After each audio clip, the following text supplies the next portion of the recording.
before we sent people to the moon, we wanted to test our spacecraft. And the first test of the Orion spacecraft, the flight was called Artemis 1. And that flew at the end of 2022, about a 26-day mission from the end of November to early December. And that one's in the bag, all done.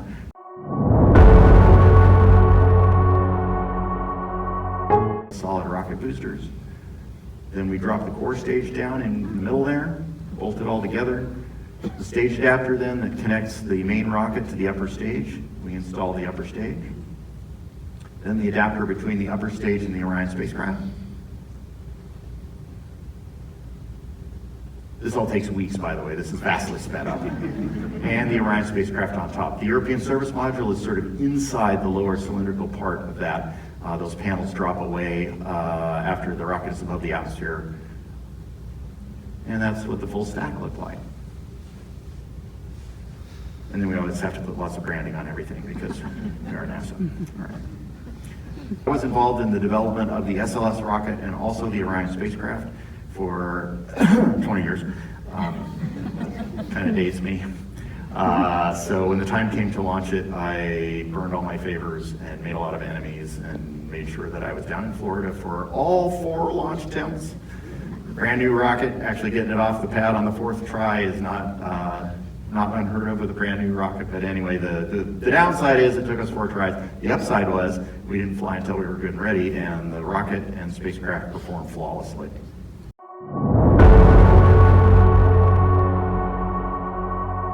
So my background is in planetary science. I was sitting in mission control at my Capcom console. So in the future, Artemis 2, I will be the lead Capcom. That is the person with the radio and whose voice reaches the crew in orbit to talk with them about whatever's going on in the mission. I call it the second best seat in the house. 80% of the fun, 0% of the risk. So I was learning about the spacecraft when there was no crew on board. So I got through a whole mission without making a single bad call because I didn't make a single call. But my background is in planetary science, so I know a lot about lunar geography and I'm completely geeking out.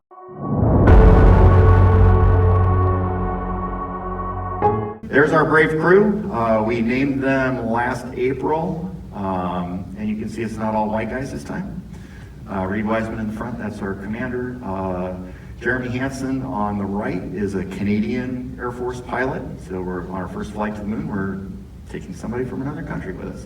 In the back, that is Victor Glover. He is a Navy test pilot. And on the left, Christina Cook. She's a PhD scientist and former winter rover in Antarctica.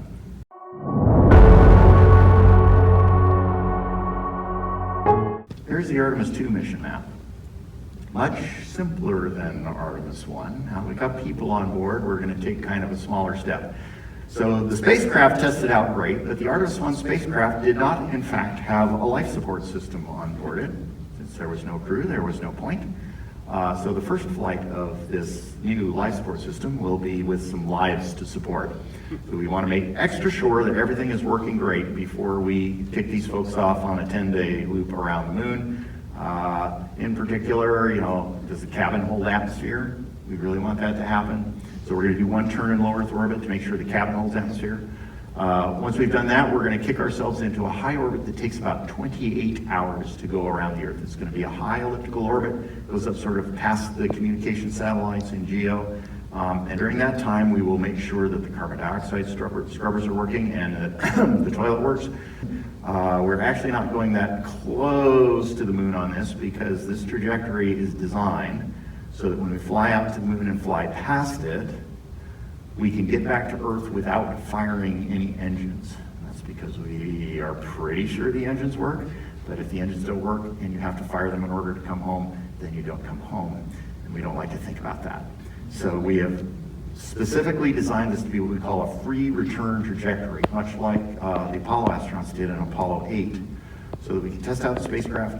Presumably the engines will work, but even if there's a problem with them, we'll come right back to Earth because the gravity of the moon will bend us back. The next mission after that, Artemis 3. We're planning that to be now a 28-day flight, September of 2026. Don't buy your plane tickets before quite yet.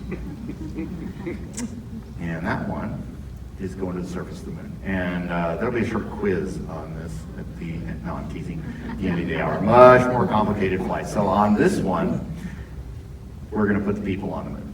So we will launch off Earth, send our spacecraft on the way out to the moon, where it will fly low around the moon, and then you can see kind of that gray trajectory that goes close to the moon at the top end and then way out away from the moon at the bottom end. So we'll fly low over the moon's north pole, fire the motors, put ourselves on that long elliptical orbit where we will meet and dock with a lander that one of our private industry partners will have previously launched and staged for us in that orbit. 2 crew members will get off the Orion, go into the lander, the 2 vehicles will undock.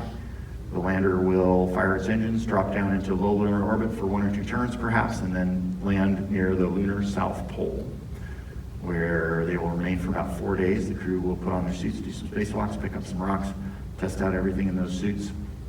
Then we'll do the whole thing in reverse.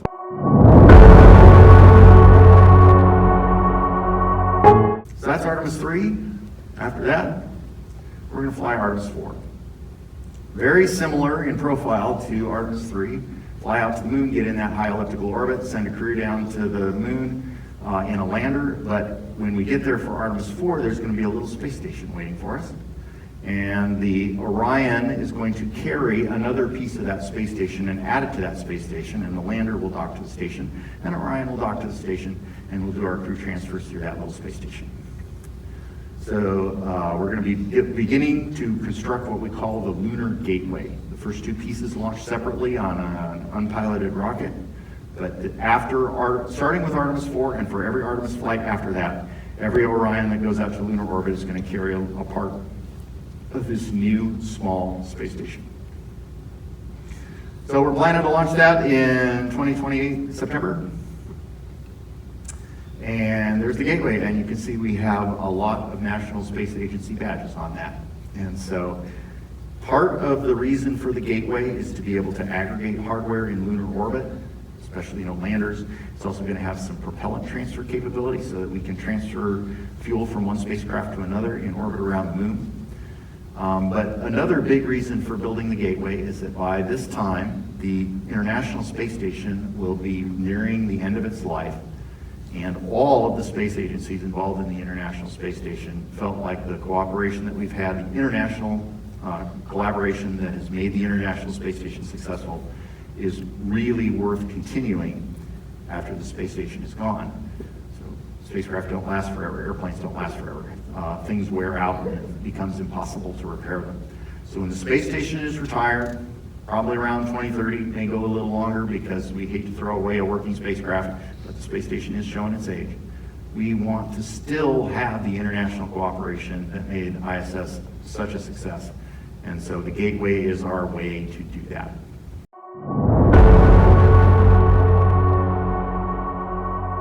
Water on the moon is worth more than its weight in gold.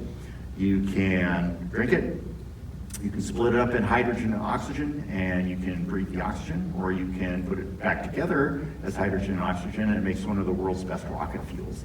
So very, very valuable material if we can get it. On the moon, because of the way its axis is tilted a little differently from the Earth, the sun is never more than 1.5 degrees above the horizon in the summer. So if you don't like driving to work in the morning with the sun in your eyes, you're not going to like the lunar poles very much.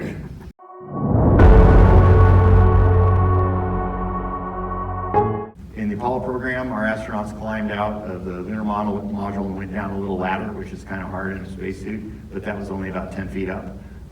This guy is 90 feet tall, and so we're going to have a little elevator that you climb out of the top of the capsule, and then the elevator takes you down to the surface, and we really want the elevator to work when we have to come back up again.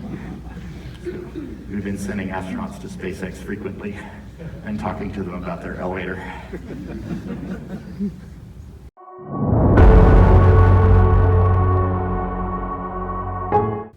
The spacesuit that we use on the International Space Station works pretty well, keeps you alive. You can do a little bit of useful work in a 6 to 7 hour spacewalk outside the space station. But the lower body on that is basically just keeps the air in where your legs are. You can't walk. So walking in a spacesuit is really hard unless you have a bunch of gimbals around the hips. You may not realize that what you're doing is not just stiffly moving your legs like this, but your hips are moving in a way that takes at least 3 different gimbals to work properly. So we're working on suits with hips that articulate properly so that you can walk. And actually, if you watch the videos from the Apollo astronauts, their suits didn't have all those gimbals, and their way of walking on the moon was something like this. They kind of hop. Now they got pretty good at it, and they were quick, and they didn't fall down too much, which is good because getting up on the moon is really hard. You have to kind of do a high-speed push-up and try to get your feet under you because you can't bend your knees or your waist very much. So we're working on spacesuits that do that better. We're also working on spacewalks that fit women better because our old spacesuit was designed for men, and some of our smaller crew members can't work very effectively in it because of the way the hard upper suit interfaces with their arms. If the armhole on a hard upper torso gets me here, fine, I can move my arm around, I can do whatever I want. If it gets me here, I'm out of luck. Can't even touch my 2 hands together. So the new suits will be designed so that all of our astronauts can function effectively in them, and about time. I would like to know, what are the big lunar questions that we have? Why do they matter? And what are you hoping that they're going to teach us about our place in the universe? Ooh, good question. So, we have been to 6 of the most boring places on the moon because they were safe to land.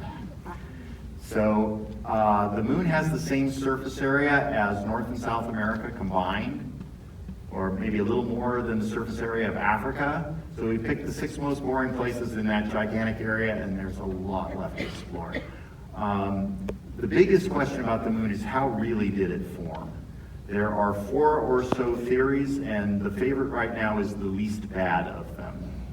It is not awesome. And then the moon appears to be made out of the same material as the Earth's mantle. About 40% of the mass of the Earth is down in the mantle, and we really don't know what's going on down there. We can't drill that deep. But you may be able to pick a rock off the surface of the moon and see what the Earth's mantle is made out of. So that's a big question, and then we would dearly love to know what sorts of ices are trapped in those craters.